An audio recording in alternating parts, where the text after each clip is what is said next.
Okay, isang magandang araw mga kakarpentero. Meron po tayong tatlong prepare na pintuan mga kakarpentero. Ayan, ang gagawin na lang natin mga kakarpentero, mag-a-assemble na lang tayo Ayan mga kakarpentero, bale tatlong pintuan po ito mga kakarpentero. Ito po yung pang main door niya mga kakarpentero. At saka yung dalawa po ay piano type lang po yung design niya. Samahan nyo kami mga kakarpentero. I-assemble natin at saka babarnisan natin mga kakarpentero. Ayan.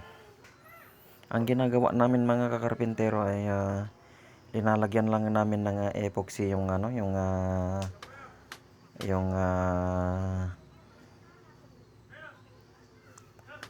mga mitsa, pero konti lang mga kakarpentero At ang ginagamit namin na pangpako ay pin, yung dowel po. Dowel na kahoy po yung ginagamit namin para pag gusto mo mag-repair ay madali lang siyang ma-knockdown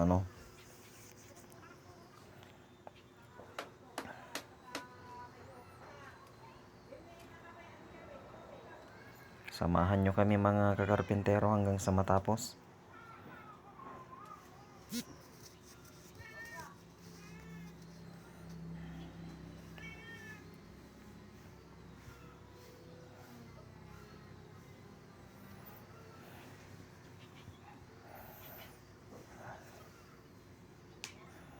Ayan. Gumagamit po tayo ng barklam mga kakarpentero. Hinihigpitan natin para pikit na pikit yung mga mitsa natin.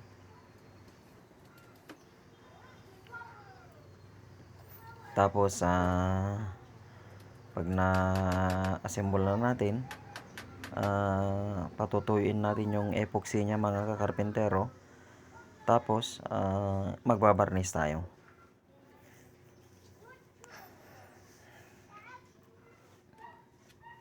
Yan po yung namin, ginagawa namin na dapat yung panlagyan ng mga karpentero pag nag-assemble tayo, dapat naka-level din. At saka yan na mga kakarpentero, assemble na natin. Bali tatlo po ito mga kakarpentero. Ito po yung pang main door nya, at saka yung dalawa naman piano type lang mga kakarpentero. Ito dalawa po yan, pupunta po sa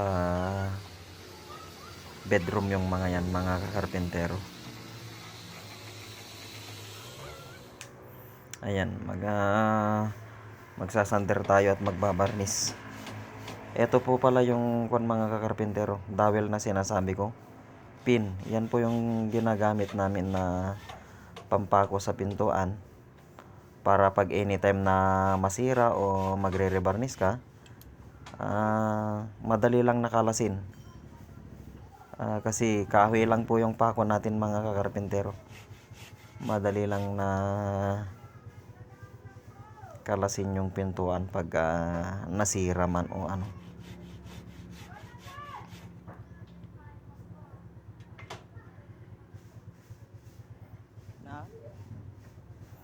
Ayan, ganyan po yung itsura niya mga kakarpentero.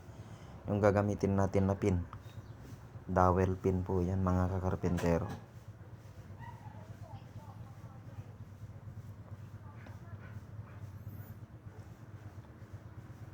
Bubutasan na natin mga kakarpentero yung pintuan natin. Tapos pin po yung ilalagay natin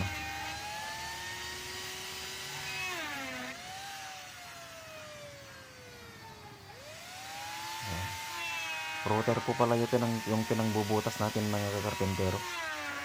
Mas malinis yung bubutasan po kasi ng router mga kakarpentero, kasi yung drill po medyo magalaw.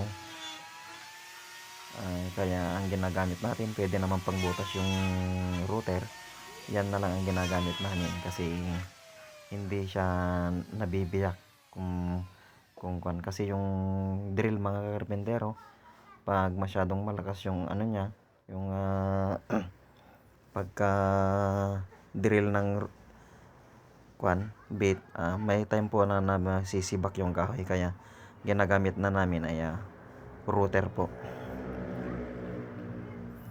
At saka yan, maglalagay na tayo ng pin mga karpentero. Pag nakalagay na tayo ng pin, magleleha na tayo, tapos magbabarnis tayo mga kakarpintero.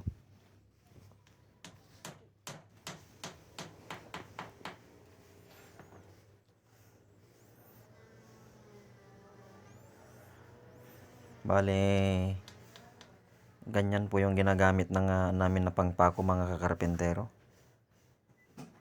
At saka ang ginagamit namin na mitsa mga kakarpentero,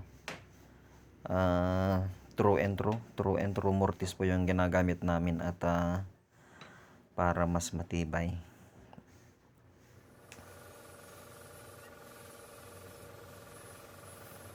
Fast forward na tayo mga kakarpentero. Magbabarnis na tayo mga kakarpentero.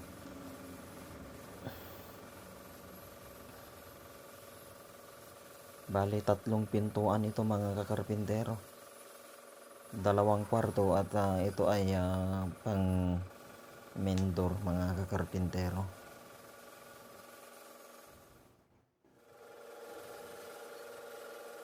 Yung ginagamit namin na barnis mga kakarpentero, polyurethane, Hodgson top coat mga kakarpentero.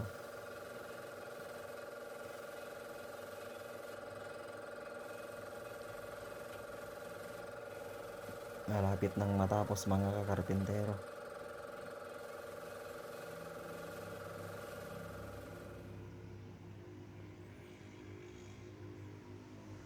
Ayan, nakapag-barnis na tayo mga kakarpentero. Ito na yung outcome ng ating pag-a-assemble at pagbabarnis. Ayan, glossy na siya mga kakarpentero. Ready for delivery mga kakarpentero. Okay mga kakarpentero, ayan na. Maraming salamat po sa panonood mga kakarpentero. Okay, thank you for watching mga kakarpentero.